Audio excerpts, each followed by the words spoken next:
Assalamualaikum warahmatullahi wabarakatuh. Alhamdulillah, siswa-siswi kelas 4.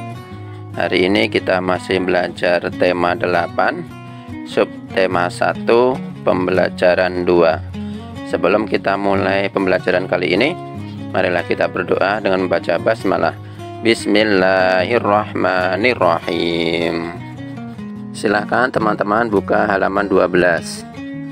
Untuk pembelajaran 2 kali ini, kita masih mempelajari tentang keanekaragaman daerah di Indonesia. Selain keadaan alam dan geografis yang khas, setiap daerah juga memiliki ciri khusus yang membedakannya dari daerah lain. Contohnya lagu daerah. Lagu daerah yang sangat terkenal adalah lagu Yamko Rambe Yamko yang berasal dari Papua. Nah, dalam menyanyikan lagu, kita juga harus memperhatikan tempo dan tinggi rendah nada. Tempo adalah cepat lambatnya lagu dinyanyikan.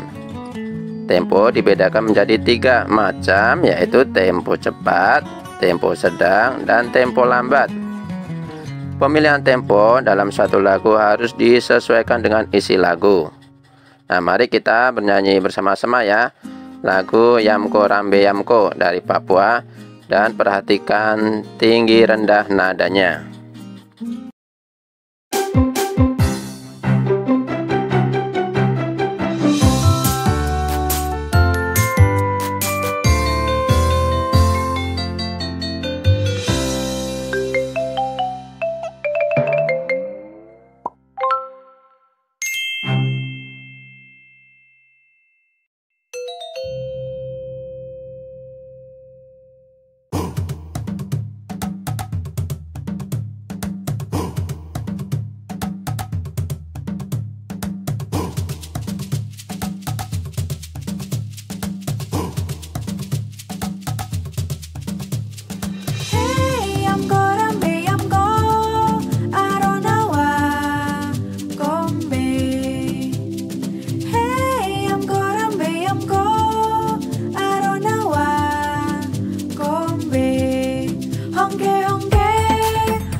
Selanjutnya, silakan buka halaman 13 sampai 14.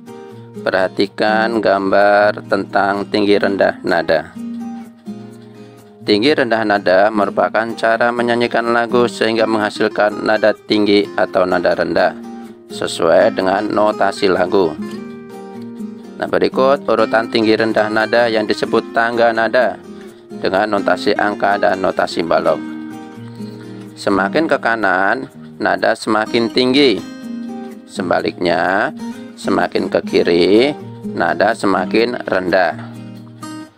Nada bertitik di bawah berarti nada rendah. Nada tidak bertitik berarti nada sedang. Dan nada bertitik di atas berarti nada tinggi. Nada-nada yang bertitik di bawah disebut tangga nada oktav rendah. Nada-nada yang tidak bertitik disebut tangga nada oktav sedang. Dan nada-nada yang bertitik di atas disebut tangga nada oktav tinggi. Tangga nada adalah urutan nada yang disusun secara berjenjang. Susunan nada yang berurutan naik atau turun disebut tangga nada. Tentu saja jarak antar nada yang berurutan itu naik atau turun tertentu pula. Untuk selanjutnya, pada pembelajaran kali ini tugas membaca ya. Membaca teks fiksi sejarah tentang pembacaan teks proklamasi halaman 15 sampai 16. Silakan teman-teman buka halaman 16 sampai 17. Kita akan mempelajari tentang cerita fiksi.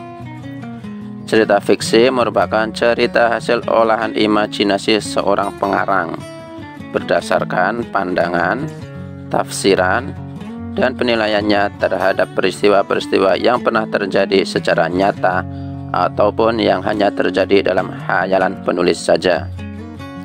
Secara garis besar, cerita fiksi dibedakan menjadi novel, cerpen, dan roman. Novel adalah karangan prosa yang panjang, mengandung rangkaian cerita kehidupan seorang dengan orang-orang di sekitarnya, serta menonjolkan watak dan sifat setiap pelaku.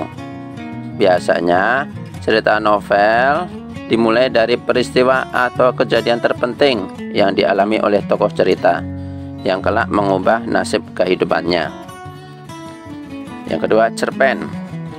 Cerpen adalah suatu karya sastra pendek yang menceritakan kisah cerita dari suatu tokoh yang di dalamnya terdapat permasalahan serta solusi dari masalah tersebut. Yang ketiga, roman. Roman adalah cerita fiksi yang menampilkan keseluruhan hidup suatu tokoh beserta permasalahannya, terutama dalam hubungan dengan kehidupan sosialnya, dari lahir hingga mati. Demikian pembelajaran kali ini. Terima kasih atas perhatiannya. Kita tutup dengan bacaan Alhamdulillahirabbil alamin. Wassalamualaikum warahmatullahi wabarakatuh.